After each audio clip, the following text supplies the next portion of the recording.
Baik. Assalamualaikum warahmatullahi wabarakatuh ya. Jadi di sini kita akan membahas terkait untuk responsi hari ini. Kita membahas terkait pendugaan parameter untuk dua populasi ya.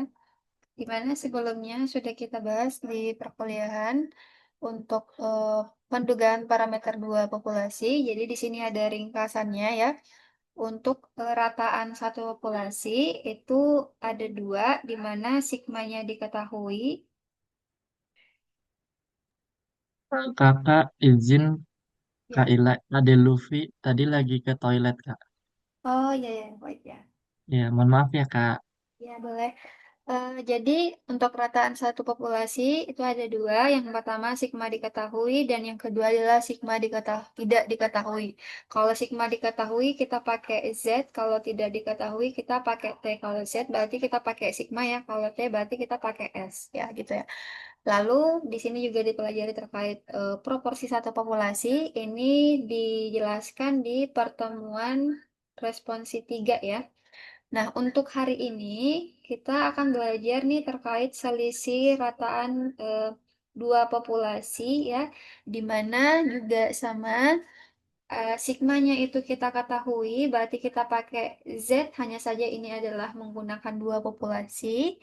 Dan yang kedua adalah sigma diketahui. Kalau misal sigma tidak diketahui, itu ada dua kondisi di mana sigma satu sama dengan sigma 2 dan sigma satu itu tidak sama dengan sigma 2. Nah, untuk ini juga sama aja nih kayak konsepnya yang di sebaran satu populasi, rataan satu populasi. Itu kita pakainya berarti di sini sebaran T gitu. Sampai sini paham ya? Oke. Nah, kemudian juga kita ingin melihat selisih rataan dua contoh berpasangan itu berarti mu 1 kurang mu 2 dan selisih proporsi untuk dua populasi. Gitu. Nah, inilah yang akan kita pelajari hari ini gitu. Selanjutnya, untuk rumus ringkasannya yang sudah saya ringkas ya. Kalau misalnya sigmanya diketahui, yang kita pakai Z gitu ya, berarti di sini nih yang rumus yang tadi tuh, berarti X1 kurang X2 bar ya.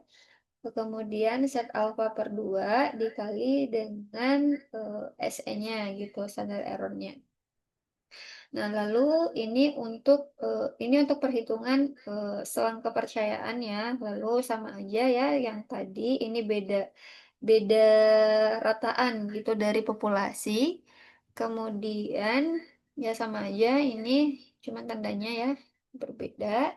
Lalu untuk sigma yang tidak diketahui ya saya ulangi kalau misalnya tadi ada yang masih ingat tadi nggak ini? Untuk S2 gabungan itu maksudnya kayak gimana?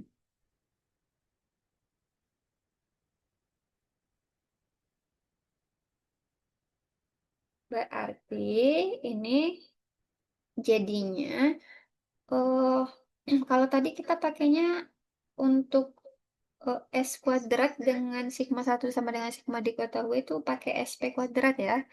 Berarti di sini SP kuadrat per N1 plus SP kuadrat per N2.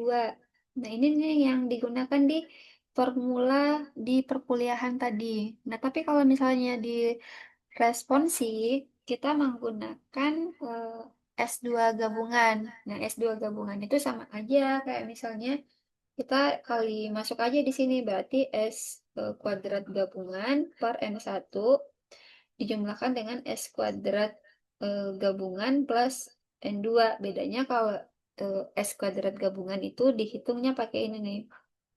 N1 kurang satu dikali S1 kuadrat plus N2 kurang satu dikali S2 kuadrat. Nah, ini adalah derajat bebas yang tadi. Berarti N1 plus N2 kurang satu jadinya min 2 gitu. Nah, kemudian untuk ini ya yang diketahui berarti V-nya itu adalah ini adalah derajat bebas N1 plus N2 dikurang 2 gitu. Ini untuk sigma yang tidak diketahui di mana sigmanya itu atau ragamnya itu sama. Tapi bagaimana kalau misalnya ragamnya tidak diketahui dan kondisinya juga tidak sama? Makanya kita menggunakan formula ini. Jadi ingat ya kalau ragam tidak sama berarti kita tidak diketahui berarti kita pakai sebaran tes student. Nah, itu begitu pula yang ini nih. Nah, bedanya yang mana? Bedanya di bagian derajat bebas ini. Nah, kita perbedaannya di sini aja. Tapi, nah kemudian perbedaan juga di bagian ini. Kalau yang sebelumnya kita pakai S2 gabungan, pakai rumus ini, sekarang kita langsung aja pakai S1 kuadrat plus S2 kuadrat, kayak gitu. Jadi masing-masing simpangan baku kedua kedua populasinya gitu. Kemudian, nah di sini ada contoh soal ya, bahwa seorang pakar ekonomi mengatakan bahwa rata-rata tingkat pendapatan nelayan di daerah A lebih besar dibanding rata-rata tingkat pendapatan di nelayan B gitu. Nah, untuk membuktikan pendapat tersebut, nah seorang mahasiswa melakukan penelitian nih mengenai tingkat pendapatan nelayan di wilayah pesisir pantai A dan B. Untuk survei yang dilakukan terhadap 45 nelayan terdiri dari 40% di daerah A dan 60%, berarti untuk daerah A 40% dan B adalah 60% gitu. Tapi masing-masing adalah 45 sampel. Sehingga data yang terkumpul tercatat pada tabel berikut, berarti ini adalah anggapannya adalah X A bar ya. Terus ini adalah X B bar, berarti simpangan bakunya yaitu SA misalnya di sini adalah SB. Nah, atau anggapannya ini jadi satu aja ya, ini dua, ini satu, ini dua. Nah, kemudian karena tadi bahwa mengatakan surveinya itu terdiri dari 45 nelayan dari 40% di daerah A, berarti kita kalikan nih karena bentuknya persen. Kalau tadi yang proporsi kita bagikan tuh biasanya. Kalau misalnya ini berarti 40 per 100 kali 45 sama dengan 18. Nah, begitu juga untuk N2. Jadi ini kita dapatkan yaitu N1. Nah, N2-nya adalah 27. Lalu X1 bar diperoleh dari tabel ini nih. Yang rataan pendapatan untuk daerah A 254. Lalu B-nya adalah 225 gitu. Nah, kemudian simpangan bakunya masing-masing untuk daerah A dan B adalah 3 dan 2. Nah, pertanyaannya adalah, apakah hasil penelitian mahasiswa tersebut mendukung pernyataan pakar ekonomi dengan selang kepercayaan 95%? Nah, di sini kita mengasumsikan bahwa data dari kedua daerah tersebut menyebar normal dan ragamnya sama. Kalau ragamnya sama, gimana? Apa yang harus kita lakukan? Dan ini termasuk ke bagian kondisi apa?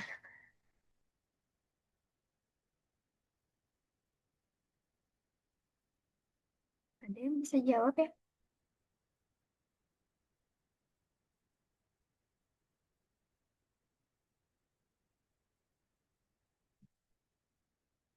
Terus saya sebut ya. Hmm, Timothy Sialagan. Ya, Kak. Kalau misalnya kondisi soalnya kayak gini, nantinya ini masuknya kayak gimana? Terus ke depannya kita bakal gimana dari gambaran soal ini?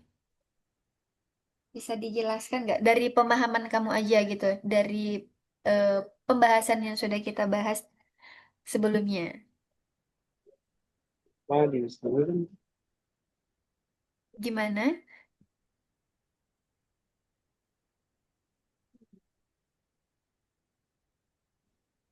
Bisa nggak dijawab dari ini? Ini kan contoh salah satu terkait dari Ya. soalnya ini ada nih kondisi-kondisi case diberikan data, lalu kita ketahui eh, parameter dan juga nih, statistiknya.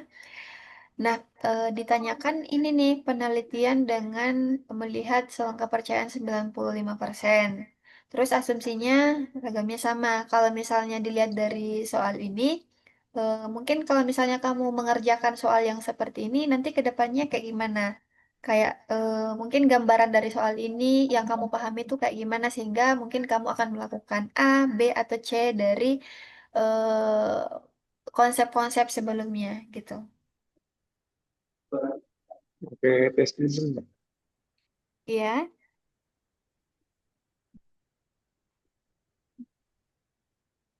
Dan Gimana? S-nya S gabungan. Kenapa pakai S gabungan? Karena ragamnya sama, Kak. Terus selainnya itu apa?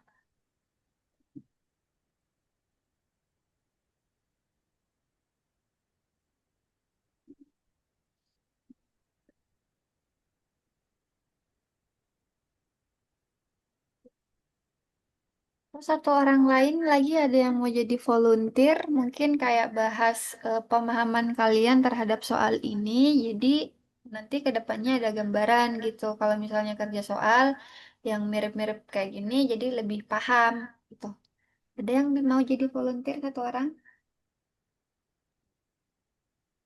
Izin nyoba jawab, Kak. Ya boleh. Pakai yang rumus S kuadrat sama dengan N, itu kan daerah A, berarti NA min 1 dikali SA kuadrat ditambah NB kurangi 1 SB kuadrat per NA plus NB min 2. Yang itu bukan, Kak? Yang ini ya, Iya. ini untuk S gabungan. Itu mungkin Mm-mm. karena ragamnya sama. Selainnya itu, apa lagi? Cari standar errornya. Standar error itu yang mana? Yang akar, yang tadi yang sebelumnya disebutkan yang akar S Ya. kuadrat per N per NA plus S kuadrat per NB. Yang ini Ya. ya. Terus ini gimana?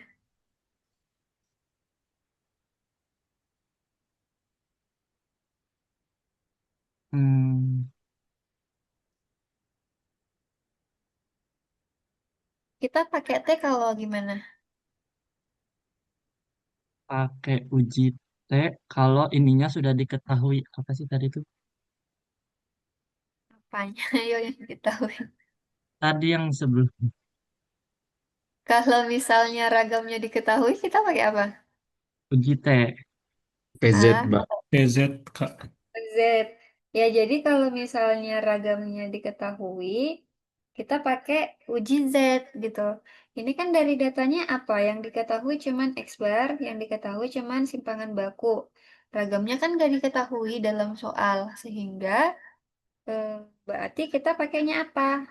Berarti ini pakai uji T gitu. Ini harus dipahami ya. Kayak misal perbedaan-perbedaan kayak gitunya dari soal apa-apa aja yang diketahui sehingga kita bisa memilih rumus apa yang akan kita gunakan berdasarkan kondisi soal. Nah, rumusnya tuh yang kayak gini nih kondisinya gitu. Nah, takutnya kalau misalnya yang tadi kalau ngelihat bahwa sigmanya diketahui bisa aja pakai langsung Z gitu ya. Padahal sebenarnya kan pakai T gitu. Nah, ini penting ya untuk diketahui. Nah, mungkin ya, itu ya benar ya. Jadi alasannya tadi kita hitung dulu selisih dari terkait X barnya. Lalu kita hitung T ujinya atau statistiknya. Lalu kemudian kita hitung nih SE-nya berapa gitu. Nah, nanti perhitungan SE ini dihitung dulu kuadrat gabungannya berapa dan derajat bebasnya berapa gitu untuk dua populasi ini. Nah, kalau kita lihat berarti yang pertama kita hitung dulu ya. X kuadrat gabungannya itu pakai rumus N1 kurang 1 S1 kuadrat plus N2 min 1 S2 kuadrat dibagi dengan derajat bebasnya di mana ini juga digunakan V N1 plus N2 min 2. Nah, kita masukkan apa namanya? Parameter dan statistik ya yang diketahui tadi. Sekali lagi, kalau misalnya saya berbicara parameter, berarti saya berbicara populasi. Kalau misalnya saya berbicara statistik, berarti saya berbicaranya data contoh atau sampel. Nah, berarti ini ya, N1-nya kan 18, kurang 1, S1-nya 3 pangkat 2 ya, kita masukkan aja. Berarti untuk derajat bebasnya atau V-nya itu sama dengan 43, dan S kuadrat gabungan yang diperoleh adalah 5,9767. Nah, kalau misalnya kita sudah punya S kuadrat gabungan, kemudian kita tahu derajat bebasnya berapa untuk dua populasi ini, kita asumsikan yaitu sebagai V. Selanjutnya kita lihat lagi, melihat atau memasukkan nilai tersebut ke dalam rumus selang kepercayaan yang digunakan, di mana asumsinya adalah bahwa ragamnya sama dan ragamnya itu tidak diketahui, sehingga kita menggunakan uji T ya dalam hal ini T alfa per 2, derajat bebas dikali dengan standar errornya berapa. Nah, kemudian nilai-nilainya itu kita masukkan nih di sini. X1-nya berapa, X1 bar kurang X2 bar berapa, kemudian eh, nilai T statistik atau ujinya berapa, lalu S-nya berapa. Ya, ini sama aja. Nah, sehingga kita peroleh untuk batas bawah adalah 27,450, di mana beda dari mu eh, parameter mu adalah untuk selang batas atasnya adalah 30,500. Nah, sehingga selang kepercayaan 95% bagi selisih rata-rata tingkat pendapatan nelayan di daerah A dan daerah B adalah 27,450 rupiah sampai dengan 30.500 rupiah. Jadi meningkat ya. Jadi eh, SK ini tidak mencakup nilai nol atau negatif, sehingga benar bahwa tingkat pendapatan nelayan di daerah A ini lebih besar dibandingkan rata-rata pendapatan nelayan di daerah B. Jadi sesuai dengan hipotesis sebelumnya, bahwa kalau sebelumnya ngomongnya ini nih ya, pendapatan nelayan di daerah A itu lebih besar dibandingkan rata-rata pendapatan nelayan di daerah B. Tuh. Nah, sampai sini ada yang mau ditanyakan? Kak, penentuan SK itu bisa berapa persen ya? Oh, tadi ya, di perkuliahan tadi tuh penentuan SK itu bisa ini ya, pada umumnya ya. SK itu sebenarnya bisa beragam, tapi pada umumnya yang digunakan 99%, 95%, dan 90%. Nah, berarti ini 0,01, ini 0,05, terus ini 0,10. Nah, kalau misalnya kita berbicara selang kepercayaan 0,01, artinya taraf kesalahan yang diterima hanya 1%, itu kita biasanya berbicara di kesehatan. Kenapa? Misalnya nih penelitian obat gitu.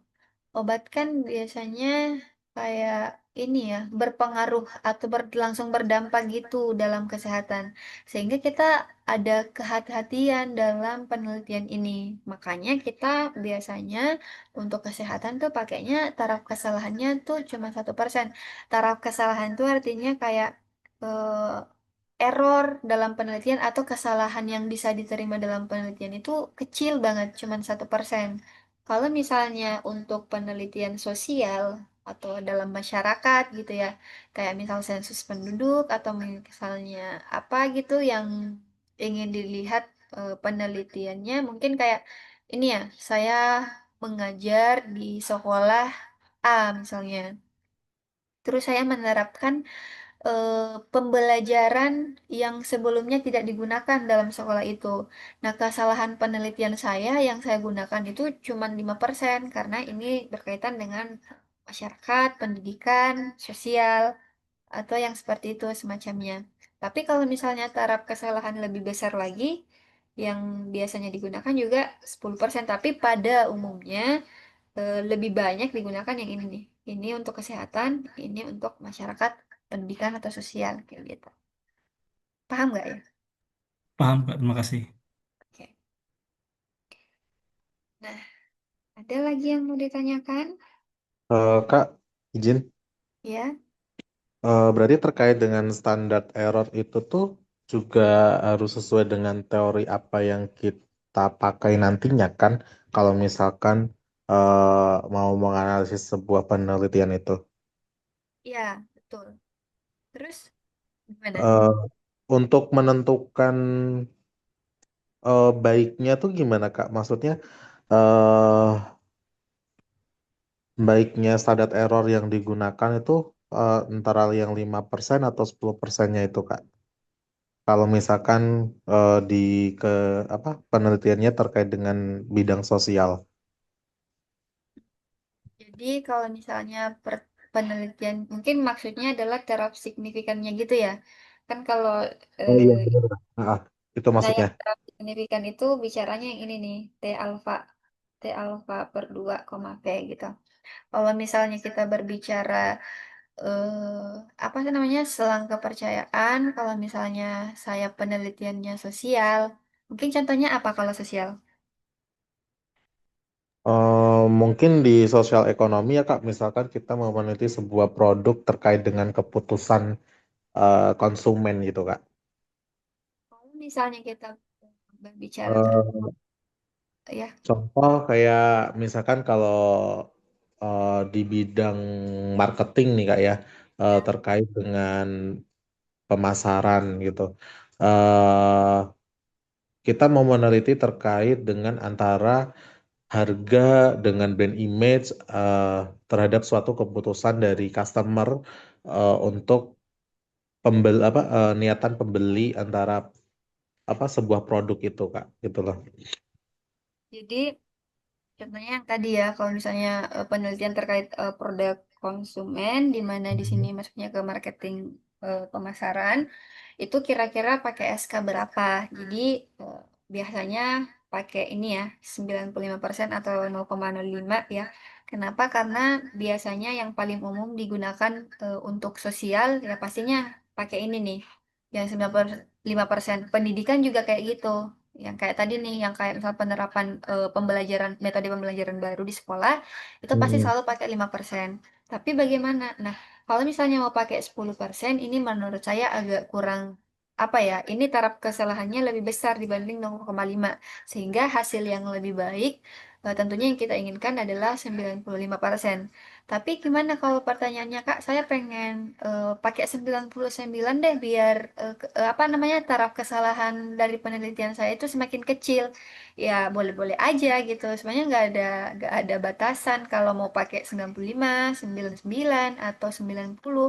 Tapi yang pada umumnya digunakan untuk penelitian sosial itu sebenarnya 95%. Tapi untuk kesehatan karena berhubungan dengan kesehatan ya. Eh, Takutnya kan kalau misalnya taraf signifikansi kesalahan diterima 90%, kita terapkan ke manusia, manusia meninggal, ya itu berbahaya ya karena langsung berdampak gitu ke manusianya. Makanya kesalahan yang bisa diterima itu cuma 99, logikanya di sana. Tapi kalau misalnya kita berbicara ini nih yang produk konsumen, ini kan nggak ada dampaknya ke manusianya langsung kan ya. Jadi eh, biasanya ya kita menggunakan yang 95% kayak gitu. Gitu sih. Oke Kak, makasih Kak. Oke. Kemudian ada lagi sebelum kita lanjut. Kalau misalnya udah nggak ada ya kita ke perhitungan di Excel-nya. Ya, di sini ini ya untuk tabel dari yang diketahui di soalnya. Jadi X barnya itu 254, X 2 barnya 225, kemudian simpangan baku, kemudian N-nya lalu ragamnya. Hmm. Hmm. Di sini berarti N totalnya eh, sama aja ya, atau 18 plus 27 berarti totalnya adalah 45. Lalu kita asumsikan bahwa datanya itu menyebar normal dan ragamnya itu sama gitu. Berarti di sini X1 bar kurang X2 bar itu berarti ini ya 254 dikurang 225 itu nilainya adalah 29. Kemudian S kuadrat gabungannya itu berarti kita copy dulu ya ininya. Apa namanya? Rumusnya. Nah, ini aja.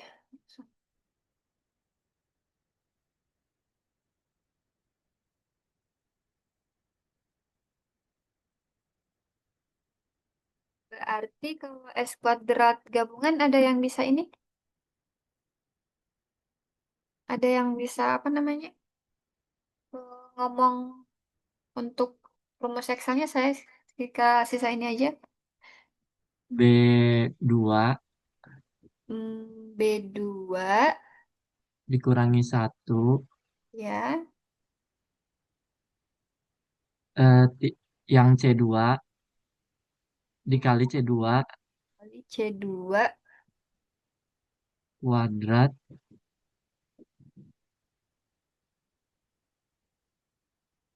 ditambah 2, yang B3 B3. Bener gak ya itu? N2 kan Kak? N-nya yang mana? Ini apa? Yang Nah, dua, ini juga Ini N-nya yang rata-rata 18. ya, berarti ini Oh, X ya. tahunnya sorry Kak, 18 itu Kak, yang D, yang B2. kolom D. Berarti jadinya yang N aja. Ini jangan sampai salah ya, takutnya nilainya salah pada saat ini mengerjakan soal.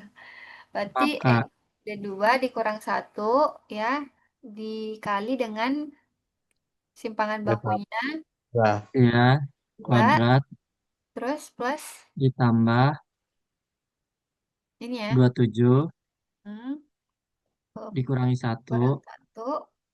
dikali 2 kuadrat. Nah, ini harus banyak latihan ya, takutnya eh, nggak bisa ini. Terus gimana? Ini ya. dibagi Ya, 18 tambah 27 Kak. 18 tambah 27 dikurangi 2.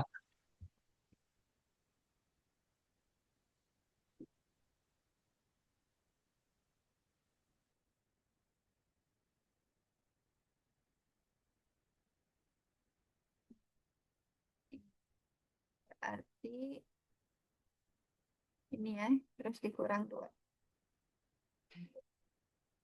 Berarti 5,97 ya. Kemudian kita eh, hitung derajat bebasnya.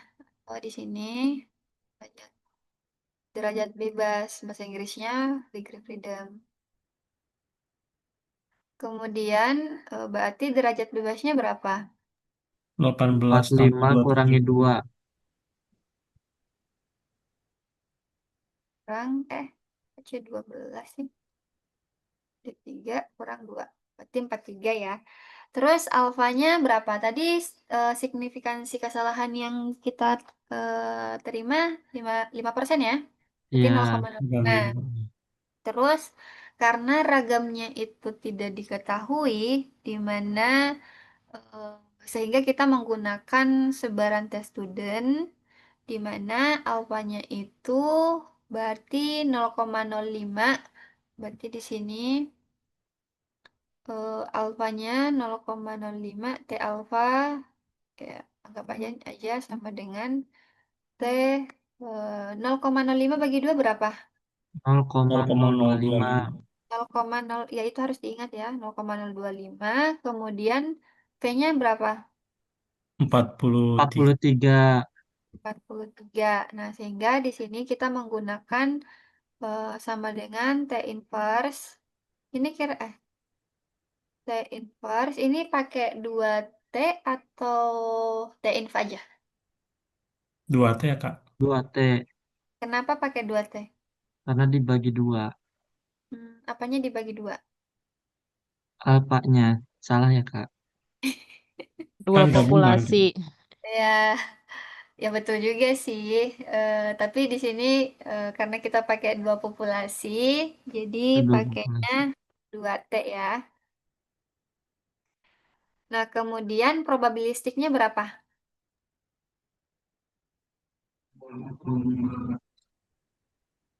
Berapa? 0,025. 0,025.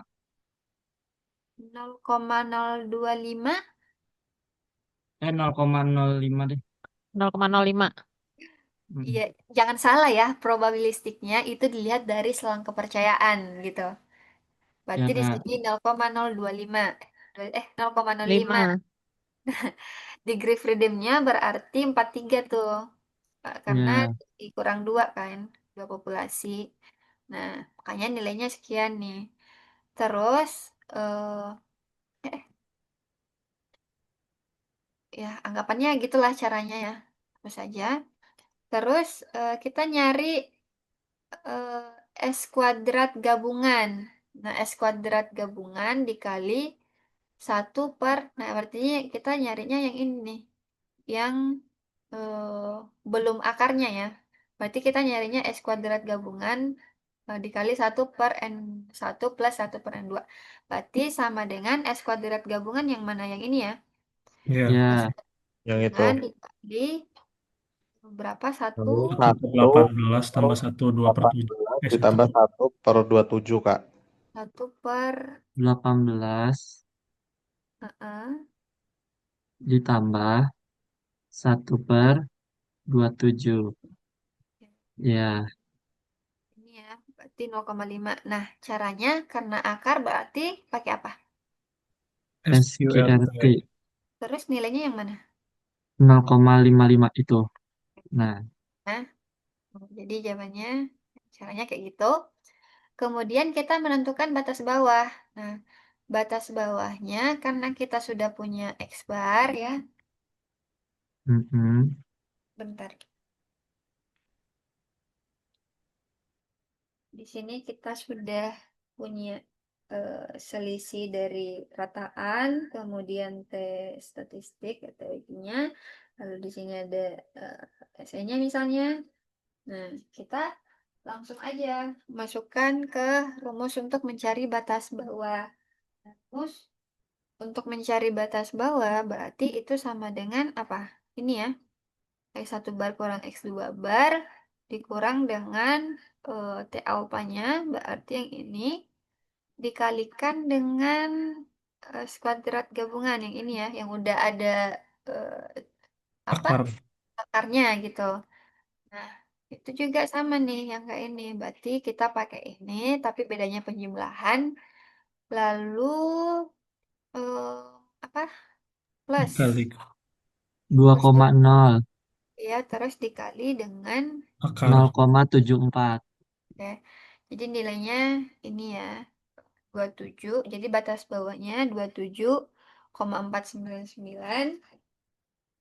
Nah, tadi tuh kita sudah belajar ini ya, terkait pengujian hipotesis. Kira-kira ada yang bisa ini nggak? Gambarnya mungkin ya. Agak jelek ya gambarnya. Ini, ini apa? Nilainya gimana? Alfa per 2 ya? Ini juga alfa per 2. Lalu, ini daerah tolak H0. Ini juga daerah tolak H0. Sedangkan yang daerah dalam ini, daerah penerimaan H0. Berarti ini yang 95% ini. Kemudian ini yang 0,025, ini juga 0,025.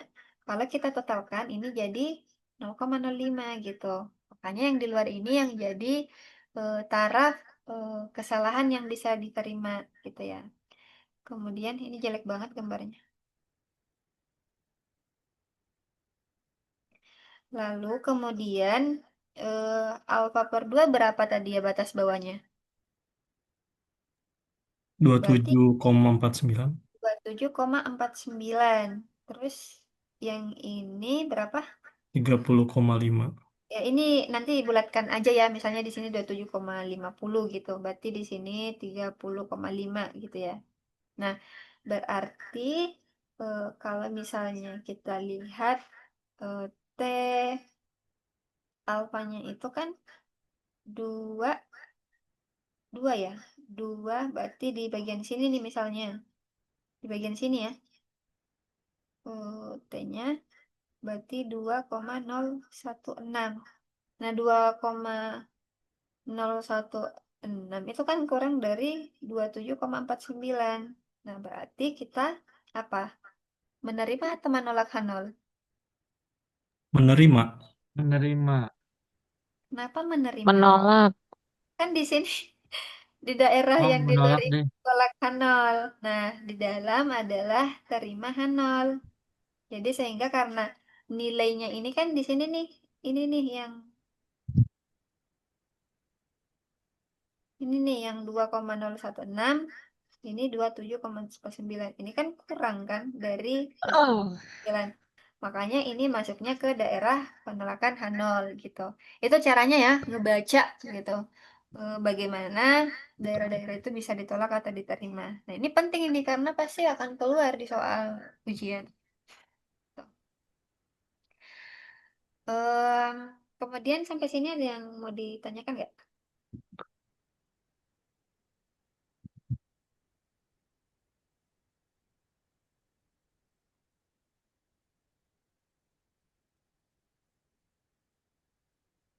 Oke, kalau misalnya nggak ada, kita lanjut aja ke soal berikutnya. Semoga paham ya. Sampai sini paham kan ya? Ya, Kak. Oke, kita next ya. Baik.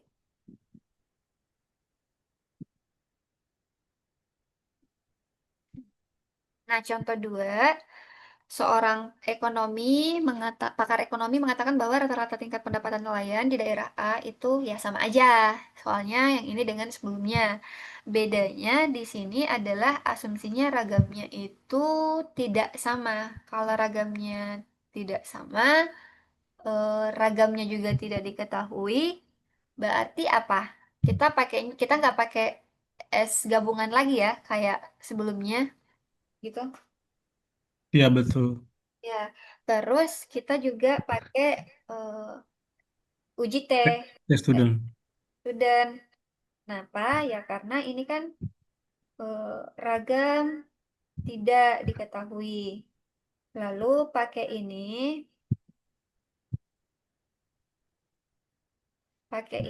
ya. Ini ragam. Tidak sama. Kalau misalnya ragamnya sama, itu V-nya tadi gimana? Dikurangin 2 kan V-nya. Berarti N1 plus N2 N2. kurang 2. Iya. Ini untuk ragam yang sama gitu. Tapi kalau misalnya ragam nggak sama, ini pakai kita formula ini nih.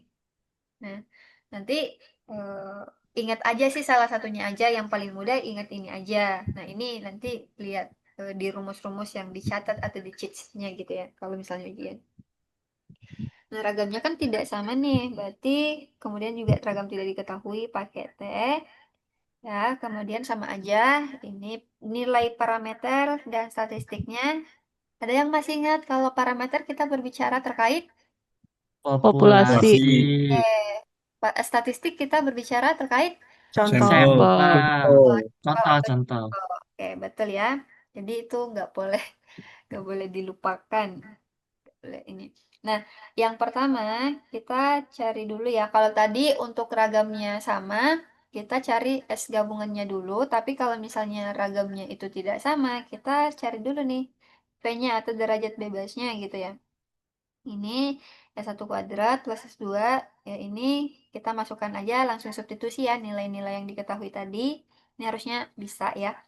Lalu kemudian ini juga sama aja substitusi. Jadi kita bagi dengan nah nih N1 juga dijumlahkan N2 min 1. Nah, sehingga kita peroleh hasilnya adalah 27. Nah, lalu kita masukkan ke SK 95% yang menggunakan rumus sebelumnya. Berarti 95, berarti ini kan alfa per 2, P-nya. P-nya kan berarti 27 kan. Makanya disubstitusi masuk ke sini nih, 27. Alfa per 2 kan jadinya 0,025. Berarti T 0,025, derajat bebasnya adalah 27. 27. Oke, betul. Nah, kemudian ini nih. Ini nih. Kita kayak SE-nya gitu ya. Ya, tinggal di ini pakai rumus yang tadi. Kemudian kita hitung batas bawah, batas atas. Kita peroleh batas bawahnya sekian, batas atasnya juga sekian. Kalau tadi di soal sebelumnya berapa ya? 27,450. Ini 27 Nah, ini jauh lebih kecil ya kalau misalnya ragamnya itu tidak sama gitu. Nah, kemudian selanjutnya, berarti hipotesisnya apa dari ini? SK-nya kan 95% bagi selisih rata-rata tingkat pendapatan nelayan di daerah A dan B. Jadi kasusnya sama ya. Tapi selang kepercayaannya berbeda. Kalau sebelumnya batas bawahnya 27,450, sekarang batas bawahnya adalah 27,348 sampai 30,652. Nah, karena SK-nya ini tidak mencakup nol atau negatif, sehingga kita menerima bahwa benar bahwa tingkat pendapatan nelayan di daerah A itu justru lebih besar dibandingkan rata-rata pendapatan nelayan di daerah B. Kira-kira ada yang bisa gambar ininya nggak? Apa namanya? Daerah-daerah kritisnya gitu. Daerah pengujian hipotesis. Ada yang bisa gambar nggak?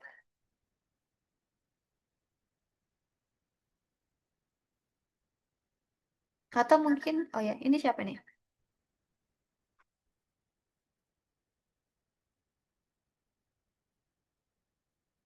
Ini yang gambar namanya siapa? Ini saya Kak. Warasif ya. Oke. Nama lengkap Warasif siapa ya? Oh, ini Rasif Agung Permana ya.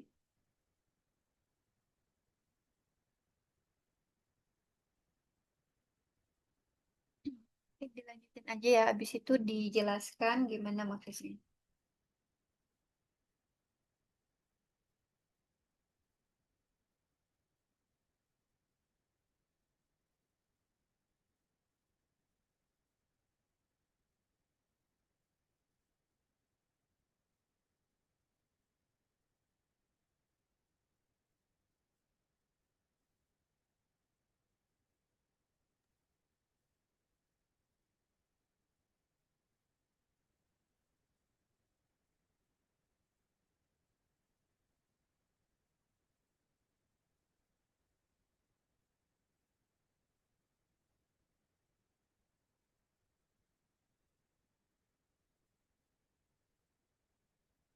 Ih,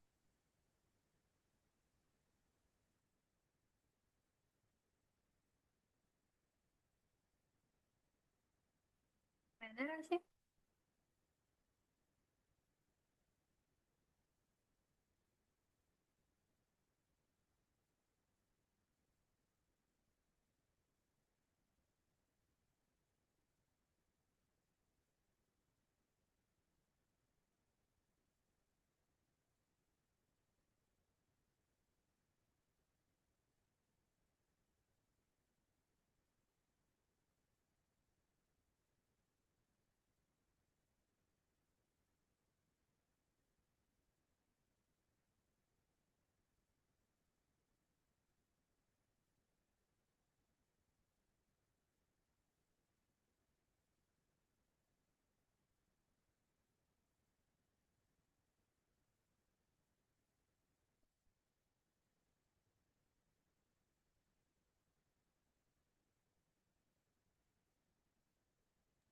gitu bukan ya Kak?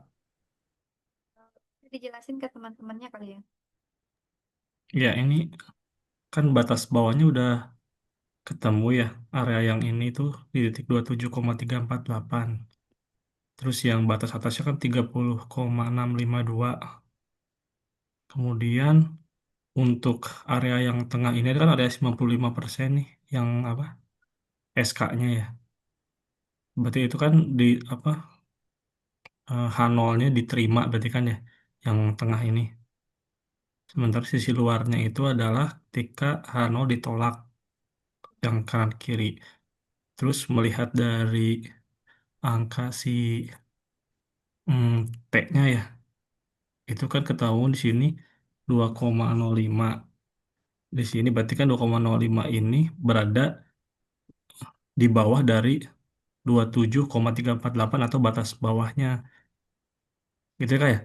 Artinya berarti H0 ditolak ya Kak ya? Iya,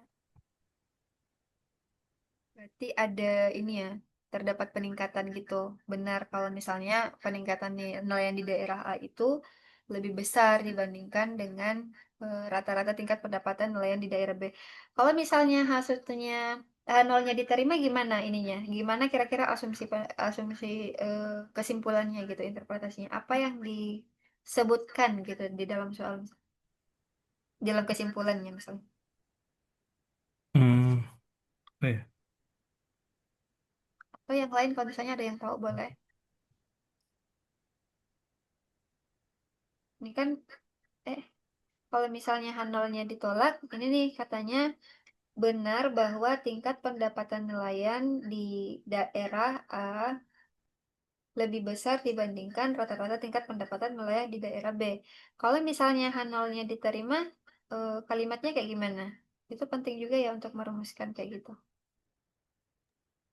Pendapatan di A lebih rendah daripada nelayan di daerah B, Kak. Oh, nggak bisa Betul, ngomong, nggak bisa. nggak bisa. Jadinya asumsi interpretasinya salah. Kira-kira ada yang ini nggak? Yang lain lagi nggak? Bukan salah ya, kurang tepat, kurang tepat. Berarti Yang ada yang kira penolakan sih Kak, ya, dibalik gitu. kenapa Mbak? Berarti kalau misalnya H0-nya diterima kira-kira Berarti pernyataan pendapatan di daerah A bisa jadi sama dengan atau lebih kecil dari daerah B gitu, Kak. ya mungkin secara logikanya kayak gitu ya. Tapi kan kalau misalnya kita udah berbicara interpretasi bahwa berarti di sini kita bisa mengatakan bahwa tidak ada cukup bukti untuk mengatakan bahwa pendapatan nelayan di daerah A itu lebih besar dibandingkan rata-rata tingkat pendapatan nelayan di daerah B. Jadi kayak pasti kita asumsinya, oh kalau misalnya ini diterima gitu ya Hanolnya, ini nggak ada cukup bukti nih buat kita untuk menolak pernyataan bahwa tingkat pendapatan nelayan di daerah A itu lebih besar dibandingkan tingkat pendapatan di nelayan B. Tapi kalau misalnya H0-nya ditolak, ya berarti langsung aja bahwa emang ternyata benar kalau misalnya pendapatan di nelayan daerah A itu lebih besar di daerah B. Nah, sebenarnya ini ya, kalau logika matematisnya masuknya ke situ. Makanya untuk perumusannya itu pasti selalu dikatakan bahwa kita tuh nggak punya cukup bukti gitu.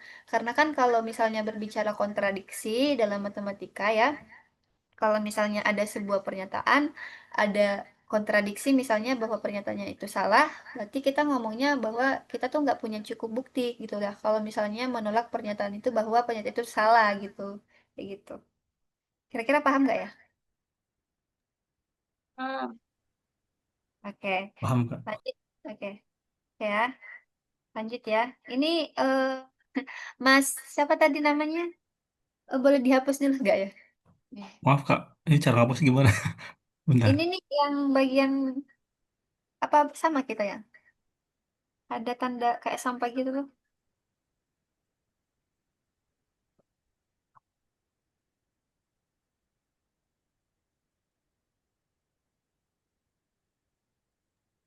Aku bantu Mas.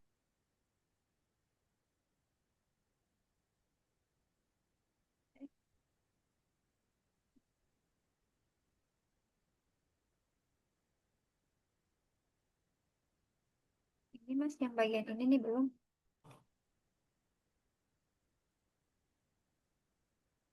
Ya, selanjutnya kita masuk ke Excel-nya ya. Berarti di sini sama aja. Berarti bedanya adalah mencari V. Nah, V-nya itu berarti eh, langsung aja ya biar cepat ya. Berarti sama dengan eh, apa namanya ini?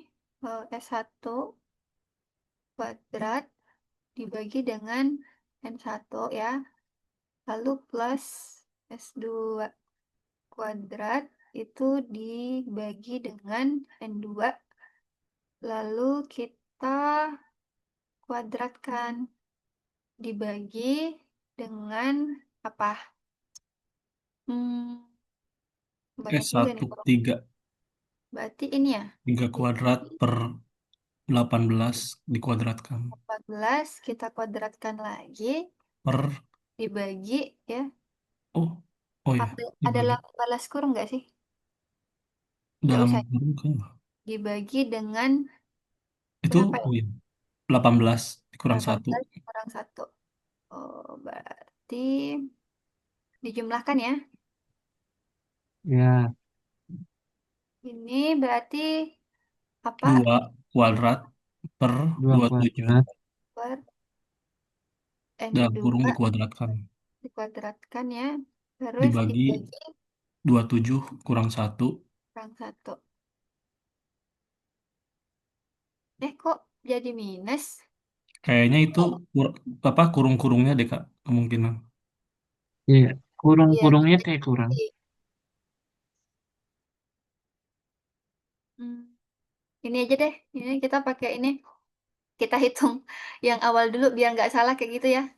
Tadi kan langsung aja nih pembilang sama penyebut kita satukan di rumus. Coba dari pembilang dulu aja berarti 3 pembilangnya itu kuadrat 3 biar ini ya mengurangi kesalahan gitu. Kesalahannya kecil.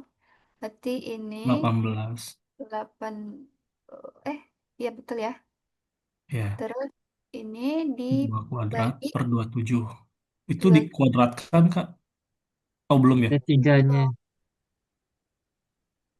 kok beda ya? kuadratnya belum C3-nya, Kak, Oh ini dikuadratin. C3-nya dikuadratkan betul. Kasih ya.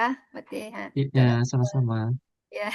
Kemudian yang kedua ini ya, berarti 3 apa? kuadrat 3 kuadrat bagi 18 di 18 ya. Ini dalam kurung kuadrat tuh dalam kurung kuadrat dibagi dengan 18 kurang 1 18 kurangi 1. 18 kurang 1. Ini teman-teman jangan sampai salah ya kalau tutup misalnya. kurung itu Kak betul ya Gimana?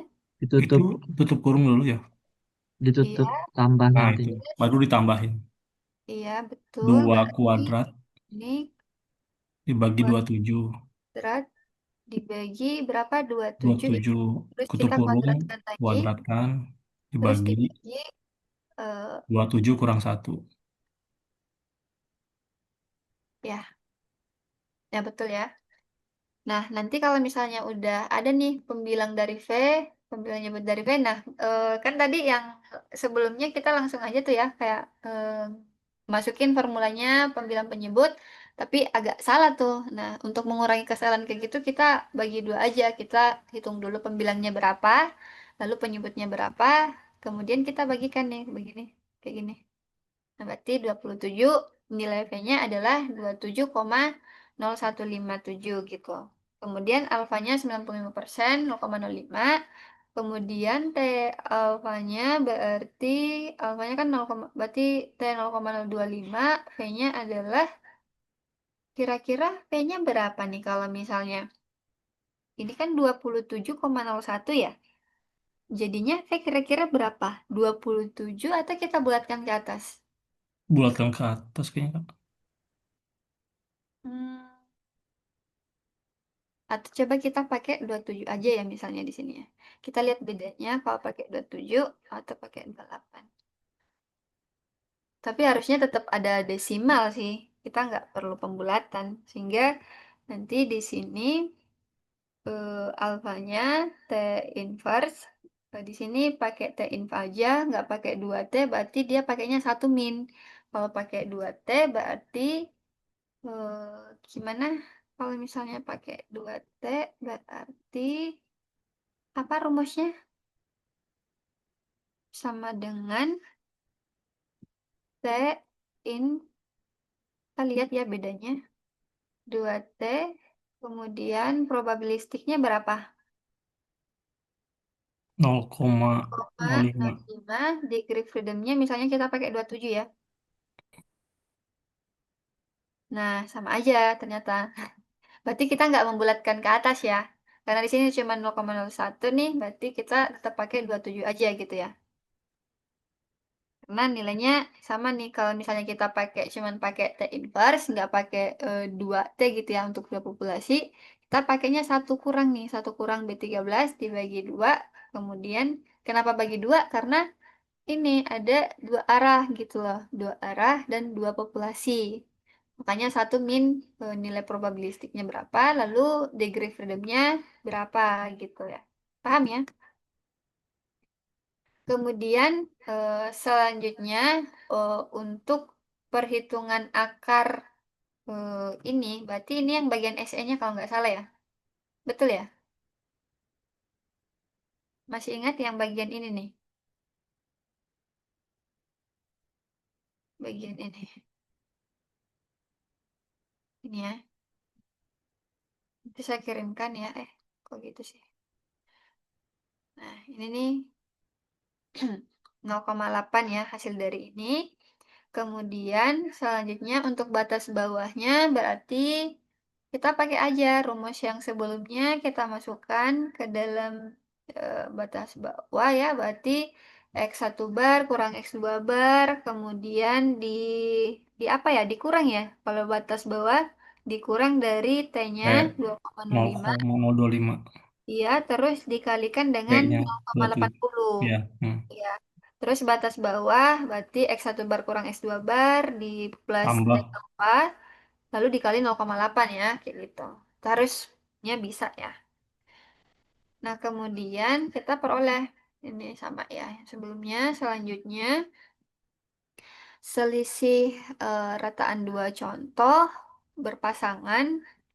Ya, ini kalau yang tadi tuh kita pakai debar ya, kalau misalnya dia berpasangan gitu. Masih ingat ya yang kuliah tadi tuh? Kalau misalnya dia pakai 2 berpasangan, ini kan kalau misalnya satu populasi, kalau misalnya pakai satu populasi, pakainya X bar. Tapi kalau misalnya contoh berpasangan, rataan 2 contoh berpasangan, itu pakainya D bar gitu.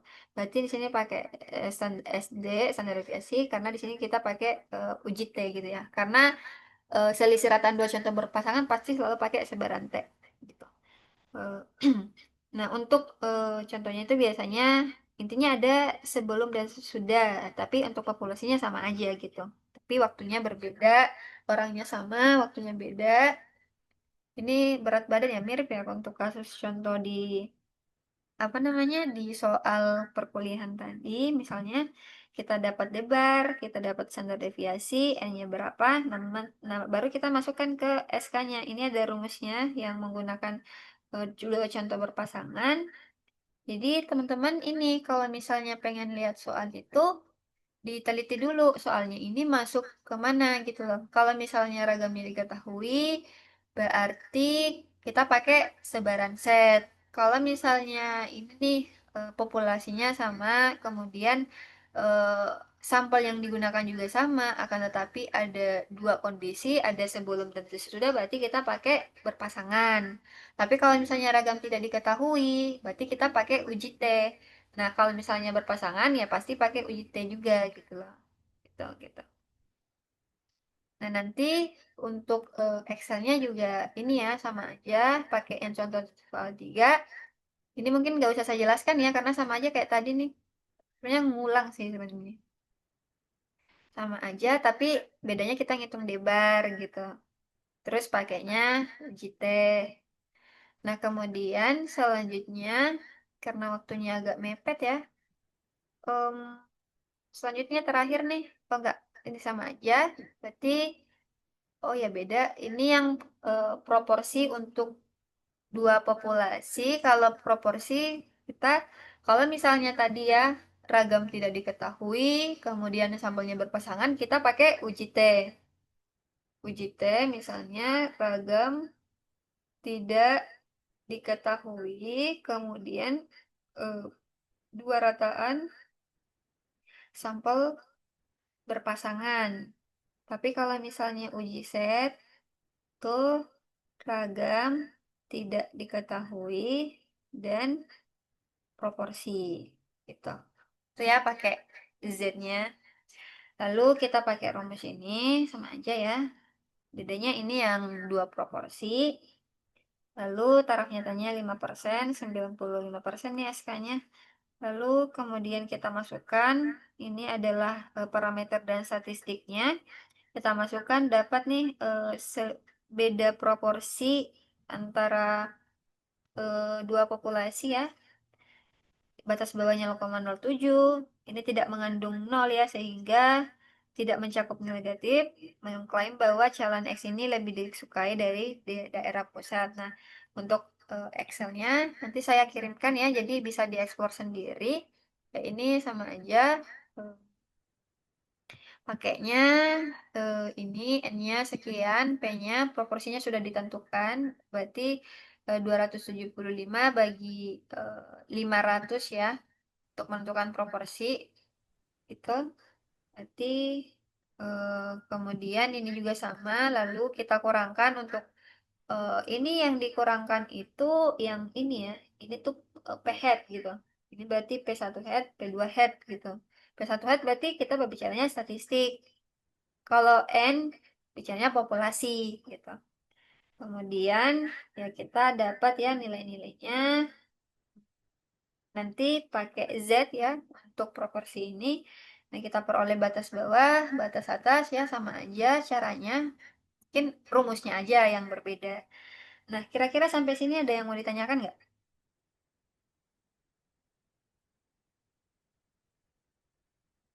Ada yang mau ditanyakan?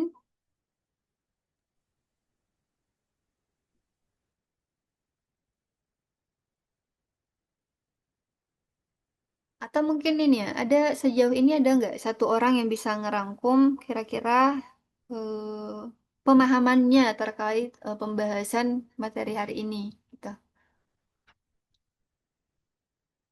Ada satu orang? Supaya ini ya, saya bisa mengukur penjelasannya itu sudah dipahami sejauh mana gitu ya. Takutnya kalau kerja soal terus nggak paham agak ini juga. Jadi ada nggak satu orang jadi volunteer bisa ini yang dipahami aja? Mungkin dikit ya Kak, tapi Iya. sedikit saya sih. Jadi kan ini pendugaan parameter itu Mm-mm. ada, kalau tadi saya lihat ya, ada 5 jenis ya. Pertama itu yang rataan satu populasi, kemudian yang kedua itu yang proporsi satu populasi itu yang sebelumnya kan. Ya. Terus yang sekarang dibahas itu yang selisih rataan dua populasi ya, dua populasi. Kemudian selisih rataan dua contoh berpasangan sama Iya. yang selisih proporsi yang dua populasi yang barusan ini.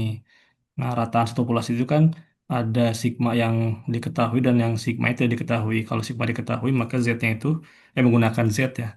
Kalau Iya. misalkan sigmanya tidak diketahui, maka menggunakan uji T. Sementara Betul. untuk yang selisih rataan dua populasi itu tadi itu ada tiga jenis ya. Tiga Ketika kondisi ya.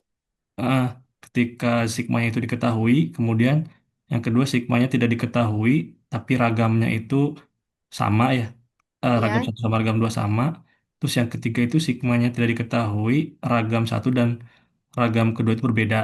Nah, untuk yang sigmanya diketahui dalam hal selisih rata populasi ini, maka menggunakan Z. Sementara untuk yang tadi sigma tidak diketahui, ragam satu dan ragam dua sama, dan sigma tidak diketahui, ragam satu dan ragam kedua itu berbeda, itu menggunakan uji T. Sementara untuk yang selisih rataan dua contoh berpasangan, itu menggunakan uji T ya kayak kalau nggak salah tuh. Iya betul. Seperti itu. Terus kalau rumusnya nggak usah dijelasin ya karena Ya, masing-masing. betul. Intinya pemahaman yang kayak gitu aja sih yang perlu. Karena kalau misalnya udah paham, berarti kita udah bisa milih rumus mana yang akan digunakan.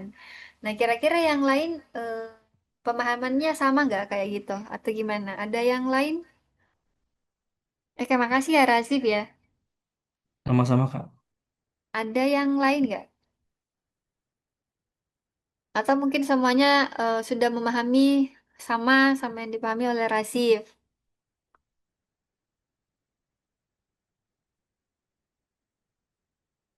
Ya, anggapannya kalau nggak ada yang ngomong berarti sama ya harusnya ya. Kalau misalnya kurang paham, ini boleh kayaknya ditanyakan ke Rasif juga. Sudah lumayan paham ya. Eh, Oke. Selanjutnya, ini ya, mana si B. Nah, yang kedua itu kita juga akan membahas terkait pengujian hipotesis parameter untuk satu populasi. Nah, sama nih yang kayak sebelumnya, kalau misalnya unsur pengujian hipotesis itu kita memperhatikan terkait hipotesis nol ya, terus hipotesis alternatif atau H1-nya, lalu statistik uji untuk melihat apakah kita menolak H0 atau tidak, lalu melihat daerah penolakan H0 dan wilayah kritisnya, misalnya alfa per 2, apakah dia tolak H0 atau tidak gitu ya. Kemudian keputusan apa yang bisa kita peroleh, dan yang terakhir adalah kesimpulan. Nah, jadi sama aja ya terkait hipotesis itu, pengertiannya apa, kemudian hipotesis statistik itu ada dua, yaitu H0, hipotesis nol, dan hipotesis, kalau ini disebut tandingan ya sama aja hipotesis alternatif gitu ya, H1. Jadi kalau misalnya H0 ini tidak ada perbedaan ya, tidak ada perubahan atau tidak ada apa sih namanya, kalau misalnya berat badan tadi tuh tidak ada perubahan yang signifikan, atau kalau mungkin ini nih yang soal apa ya, pemasaran, ada mungkin metode baru di pemasaran itu, atau mungkin ada treatment yang diberikan dalam penelitian pemasaran tadi itu, sehingga kalau misalnya handlenya itu nggak ada hal yang signifikan tuh yang berubah dalam pemasaran itu. Tapi kalau misalnya H1 ternyata ada perbedaan nih, yang ini nih yang kita harapkan, terdapat perbedaan, ada perubahan. Intinya adalah yang berbeda dari sebelumnya dengan penelitian yang sudah kita lakukan, sehingga tentunya perbedaan itulah yang mendapatkan impact dari penelitian kita kayak gitu. Misalnya contohnya apa ya yang di saya mungkin ya, penelitian saya ya terkait mungkin membandingkan beberapa metode gitu. Berarti H0-nya tidak ada perbedaan, misalnya saya menggunakan hybrid method, berarti nggak ada perbedaan tuh dari kedua dari metode itu. Tapi kalau misalnya saya menggunakan hybrid, hipotesis alternatifnya ada perbedaan kalau misalnya saya pakai metode hybrid dengan yang enggak, yang cuman biasa aja gitu ya. Kayak gitu tuh contohnya. Nah, kemudian selanjutnya kesalahan dalam pengujian hipotesis ya yang saya jelaskan tadi ya, ada salah jenis satu, adalah salah jenis dua. Nah, yang biasanya kita gunakan tuh yang salah jenis satu. Kenapa kan? Karena taraf signifikan tuh alfa ya. Biasanya dilihat dari alfa 95%. Kenapa enggak beta? Beta tuh susah dihitung. Makanya yang digunakan itu yang alfa. Yang digunakan biasanya salah jenis satu. Nah, kemudian dalam pengambilan keputusan memungkinkan untuk terjadi kesalahan hipotesis. Nah, suatu pernyataan atau anggapan mempunyai nilai mungkin benar atau salah, atau suatu pernyataan yang mengandung nilai ketidakpastiannya. Misalnya ini nilai satu, ini alfanya, ini betanya ya. Kalau misalnya alfanya besar, berarti betanya itu akan mengecil. Tapi kalau misalnya alfanya mengecil, maka nanti nilai betanya itu akan membesar gitu ya. Kemudian jika N-nya itu meningkat, artinya data contoh yang kita gunakan itu semakin besar, maka alfa betanya ini akan semakin menurun. Nah, bagaimana kalau misalnya N-nya kecil? Berarti alfa betanya itu akan meningkat gitu ya. Nah, gitu. Kemudian selanjutnya adalah alfa dan nilai P. Jadi alfa itu adalah taraf nyata dari uji statistik atau kesalahan maksimal yang ditentukan. Ini yang menjadi nih patokan oleh peneliti. Misalnya kesalahan yang bisa diterima itu tuh yang tadi 0,05. Ini jadi patokan kita dalam penelitian. Nah, kemudian nilai P adalah taraf nyata dari contoh atau peluang gitu yang diterima, apakah peluang diterima itu kurang dari 0,05 atau besar dari 0,05 gitu ya. Nah, jika P itu kurang dari alfa, ini sama aja P value ya, kurang dari alfa, maka kita tolak H0. Nah, sesuai nih dengan harapan kita bahwa kita menolak H0. Nah, nilai P-nya itu yang di bagian ini. Kayak misalnya nih tadi Z alfanya ini yang nilai batas atas ya, misalnya nilai batas atas.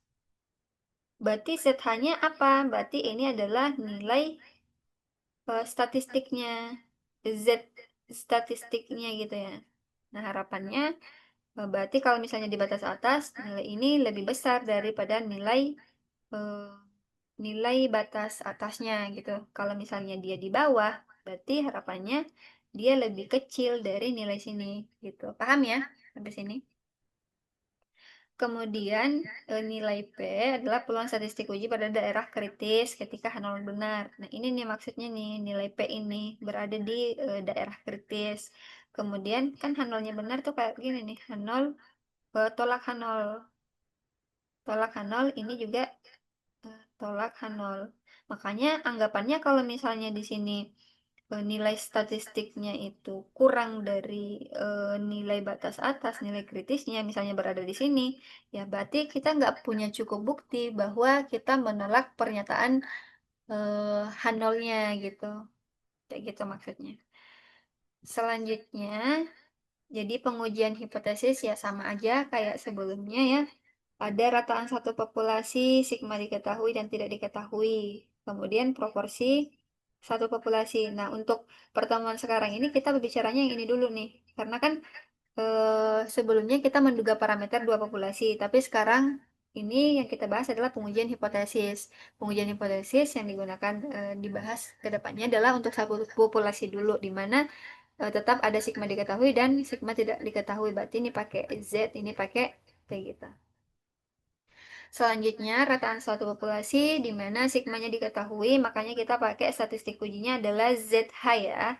Berarti di sini hipotesis nolnya, kalau ini adalah hipotesis majemuk, ini hipotesis dua arah. Ini tuh bisa jadi dua, mu-nya itu kurang dari nol atau mu-nya itu lebih besar dari nol gitu. Anggapannya ya ini ya yang pengen kita apa sih namanya peroleh gitu. Nah, wilayah kritisnya itu ZH-nya itu kurang dari minus alfa. Gini nih maksudnya.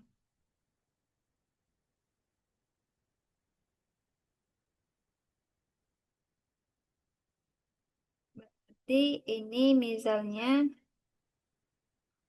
apa ya? Nilai ZH ini minus Z alfa, iya kan? Terus di sini ZH, terus ini Z saya kebalik ya. Berarti ini Z alfa, di sini ZH. Nah, anggapannya bahwa ZH ini kan nilai yang ini nih, daerah tolak H0 nih di sini nih. Berarti anggapannya bahwa ZH ini kurang dari minus Z alfa per 2 misalnya. Kemudian Z alfa per 2 ini lebih sorry. Mana? ZH lebih Ya, besar dari ZH ZA Pak per 2. alfa per 2. Paham ya kira-kira ya sampai sini ya? Nah, kalau misalnya set hanya itu misalnya kurang dari ini nih, set alfa per 2, berarti masuknya di sini. Kita jadinya menerima H0. Nah, kayak gitu ya. Paham ya sampai sini kira-kira?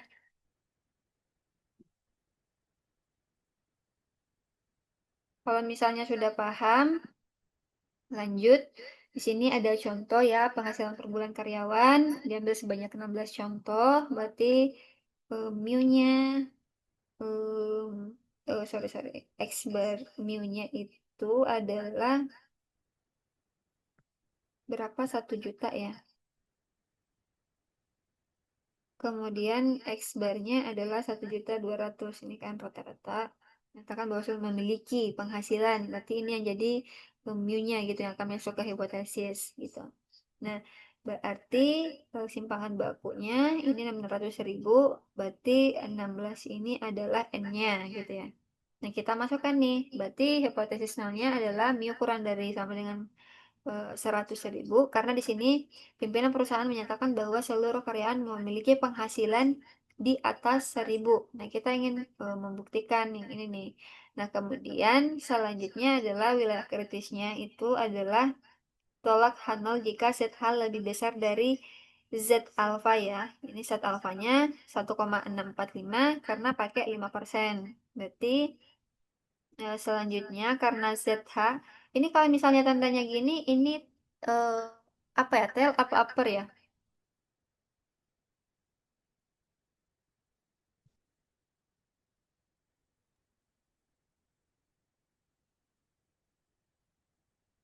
Kira-kira kalau yang lebih besar sama dengan itu pakai tail atau upper?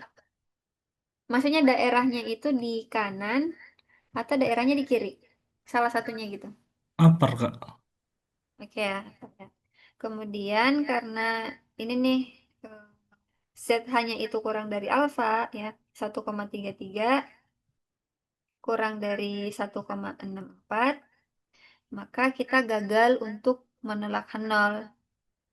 Jadi pada kesimpulan taraf nyata 5%, nggak ada cukup bukti nih, tidak cukup bukti untuk menyatakan bahwa seluruh karyawan memiliki penghasilan di atas 1 juta gitu. Oke ya. Selanjutnya untuk rataan satu populasi di mana sigmanya itu tidak diketahui, ya sama aja nih yang kayak tadi nih. Kemudian statistiknya yang digunakan adalah T karena sigmanya itu tidak diketahui. Lalu kalau misal pakai T kan ada derajat bebas tuh, makanya di sini ada minus T alfa, pi, di mana P-nya itu adalah, ya anggap saja ini adalah dB-nya, derajat bebasnya gitu. Ini juga sama aja gitu ya. Kemudian selanjutnya contohnya yang ini ya. Em, Misalnya ini alfanya adalah 10% ya. Berarti hipotesis nolnya adalah mu nolnya dengan 9 untuk H0-nya kurang dari sama dengan 9 gitu ya. Berarti H1-nya berkebalikan, berarti lebih besar dari 9 sehingga statistik uji yang digunakan ini kemudian kita masukkan ya, agak ini ya suaranya. Oke. Kita masukkan ya rumusnya, lalu daerah tolak kritis itu TH lebih besar dari T alfa, N-1. Kalau misalnya lebih kecil berarti gimana? Minus ya. Minus apa gimana ya yang sebelumnya?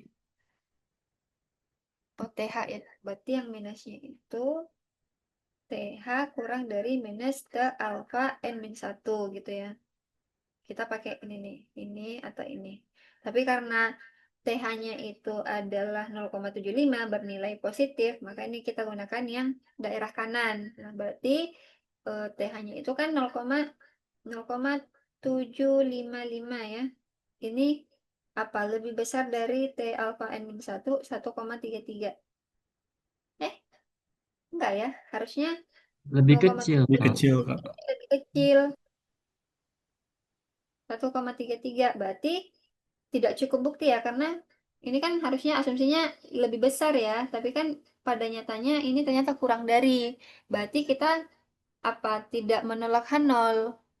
Tidak tolak H0. Makanya di sini karena TH-nya itu kurang dari T alfa min 1 ya, maka kita gagal menolak H0. Nah, sehingga dapat disimpulkan bahwa pada taraf 10% tidak cukup bukti untuk menyatakan indeks DMPT lebih besar dari 9,0 gitu ya. Terus sigma satu proporsi, ya kita berbicara proporsi berarti Z ya. Sigma diketahui, berarti udah jelas pakai Z ya. Berarti wilayah kritisnya yang ini sama aja gitu ya. Kayak tadi gitu. Terus dengan contoh soal yang sama, tapi dengan soal yang menggunakan proporsi, ya ini, sorry ya, ini pakainya PHET ya, 461 bagi 2428. Nah, kenapa cuma satu? Karena kita bicaranya cuma satu populasi, jangan lupa ya.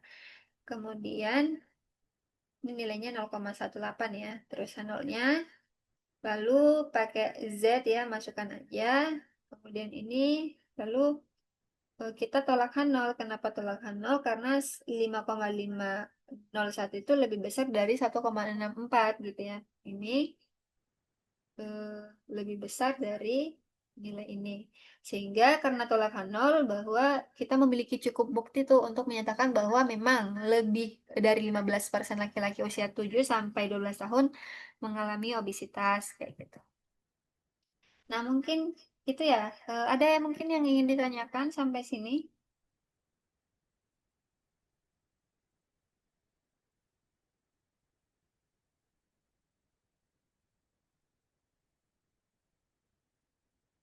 Ada yang mau ditanyakan untuk contoh soal ya, contoh soal di sini uji hipotesis. Nah ini nih the US Bureau, jadi Biro Statistik Tenaga Kerja AS. Kalau ini nih contoh statistik yang di mana ya? Hmm, bukan. Ini contoh yang ini ya, di soal latihan dari PPT ibunya, silahkan dipelajari aja. Ini sudah saya jawab di Excel-nya. Nah, nanti kita menghitung, misalnya rumuskan hipotesis yang dapat digunakan untuk menentukan apakah, satu aja ya kita bahas ya sebelum selesai, apakah keanggotaan serikat meningkat pada tahun 2014. Nah, ini kan di AS itu melaporkan bahwa 11,13% menjadi anggota serikat. Berarti H0-nya itu adalah kurang dari atau sama dengan, ya sama dengan 11,3 atau kurang dari itu. Nah, kemudian sampel yang diambil berarti N-nya 400. Nah, kemudian kita menerumuskan hipotesis yang digunakan berarti H0-nya itu kurang dari sama dengan 0,113 ya. Lalu H1-nya ya berkebalikan, berarti kita menggunakan lebih besar dari 0,113. Nah, kemudian pH-nya ini beda lagi ya. Kemudian yang kedua, em, jika sampel menunjukkan 52 dari pekerja tersebut menjadi anggota serikat, berapakah P-value untuk uji hipotesisnya gitu. Berarti X-bar-nya adalah 52 ya. Nah, yang ditanyakan adalah berapakah P-value-nya. Berarti untuk perhitungan P-value itu kita lihat dulu, berarti Z-nya itu kita gunakan. Jangan lupa ya kalau misalnya uji Z itu kan aproksimasi dari normal baku, sehingga data yang digunakan ini kan udah menjadi data sampel ya, makanya di sini pakainya itu S normalisasi untuk sampel di mana kita ingin melihat peluang, makanya inverse ya 0,95 karena tarafnya 0,95. Lalu set hitungnya eh, ini ya, set hitungnya kan pakainya yang ini nih, yang proporsi ini. Kemudian V-value-nya tetap ya pakai ini 1 dikurang norms normal ya, normal distribution, normal sample distribution, di mana kita pakai set hitungnya 1,07 dan kondisi kumulatifnya adalah true ya. Sehingga untuk V-value-nya kan gimana kira-kira keputusannya?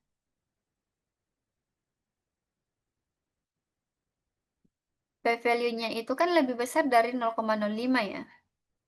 Sedangkan ini P-nya itu lebih besar dari alfa.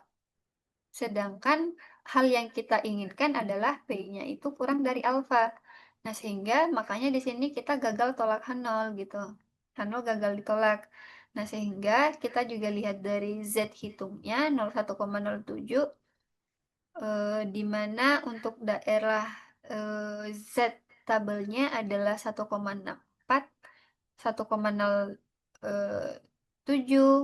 harusnya lebih besar ya, sehingga tidak masuk ke daerah penerimaan H0 karena lebih kurang dari 1,64, maka kita gagal gitu menolak H0. Sehingga untuk kesimpulannya, para taraf 5% itu kita belum cukup bukti gitu untuk menyimpulkan bahwa terjadi peningkatan jumlah anggota di serikat pekerja. Nah, kira-kira sampai sini ada yang mau ditanyakan nggak sebelum ditutup?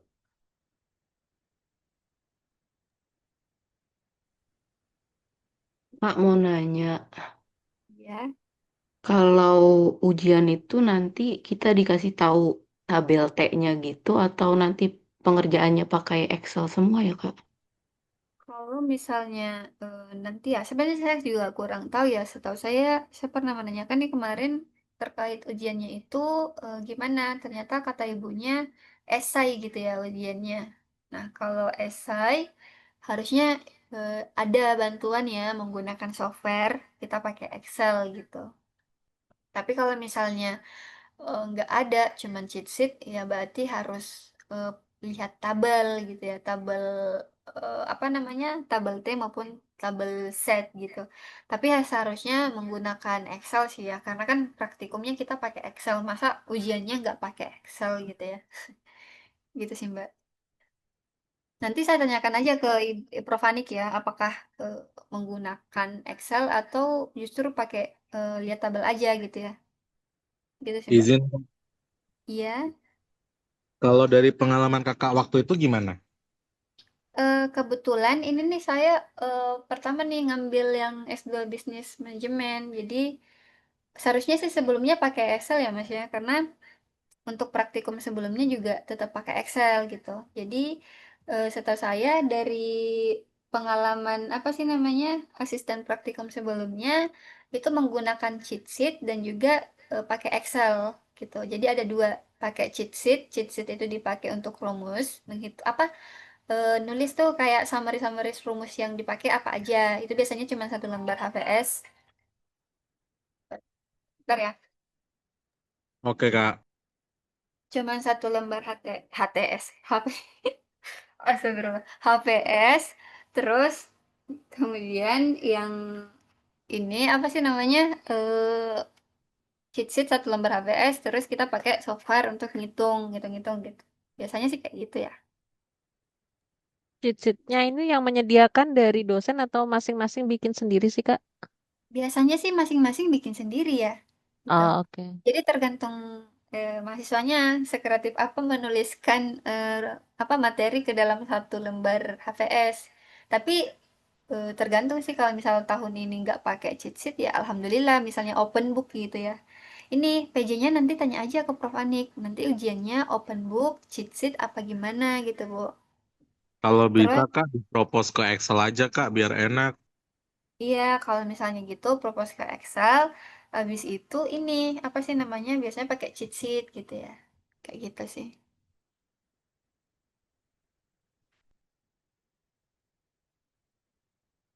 Oke, ada lagi nggak yang mau ditanyain?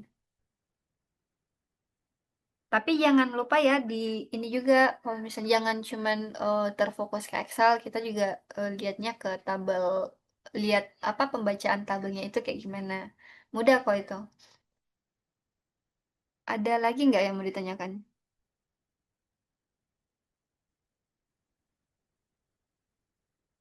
Kalau misal nggak ada, ini udah azan juga ya. Mungkin kita cukupkan untuk materi praktikum hari ini atau responsi hari ini. Nanti saya kirimkan materi pertemuan responsi 3 dan responsi 4 hari ini ya ke PJ-nya. Mungkin kalau misal udah nggak ada pertanyaan dan misal di lain waktu tiba-tiba ada pertanyaan ketika melihat recordingnya lagi, silakan ditanyakan aja ya. Mungkin itu aja dari saya. Kalau lebih dan kurangnya mohon dimaafkan. Sekian, wassalamualaikum warahmatullahi wabarakatuh. Waalaikumsalam. Waalaikumsalam Waalaikumsalam. warahmatullahi Waalaikumsalam. wabarakatuh. Terima kasih Makasih, kak. Kak. Waalaikumsalam warahmatullahi wabarakatuh. Makasih, Kak.